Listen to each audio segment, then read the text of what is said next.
சிவகாசியில் காதல் திருமணம் செய்த இளைஞரை பெண்ணின் சகோதரர்கள் அரிவாளால் வெட்டி கொன்ற சம்பவம் ஆணவ கொலை அல்ல என விருதுநகர் மாவட்ட எஸ்பி ஃபெரோஸ்கான் அறிக்கை வெளியிட்டிருக்கிறார்.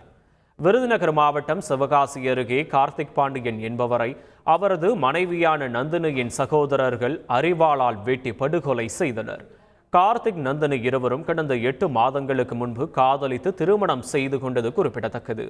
இந்த திருமணத்திற்கு நந்தினியின் வீட்டார் தொடர்ந்து எதிர்ப்பு தெரிவித்து வந்த நிலையில் இந்த கொடூர சம்பவம் அரங்கேறியது. நந்தினியின் சகோதரர்கள் தனபால், பாலமுருகன் மற்றும் அவரது நண்பர் சிவா என கொலையாளிகள் மூவரும் போலீசில் சரணம் அடைந்திருந்தனர். இதனிடையே இளைஞர் ஆணவ கொலை செய்யப்பட்டதாக கூறி இணையத்தில் பரவிய தகவல்கள் பரபரப்பை ஏற்படுத்தியிருந்தது. இந்நிலையில் இந்த கொலை சம்பவம் ஆணவ கொலை அல்ல எனவும் இருதரப்பும் ஒரே சமூகத்தைச் சேர்ந்தவர்கள்தான் எனவும் கூறி அறிக்கை வெளியிட்டிருக்கும் விருதுநகர் மாவட்ட எஸ்பி ஃபெரோஸ்கான், அண்மையில் மற்றொரு சகோதரியும் காதல் திருமணம் செய்ததால் ஆத்திரத்தில் இருந்த சகோதரர்கள் கொலையை அரங்கேற்றியிருப்பதாகவும் தெரிவித்திருக்கிறார்கள்.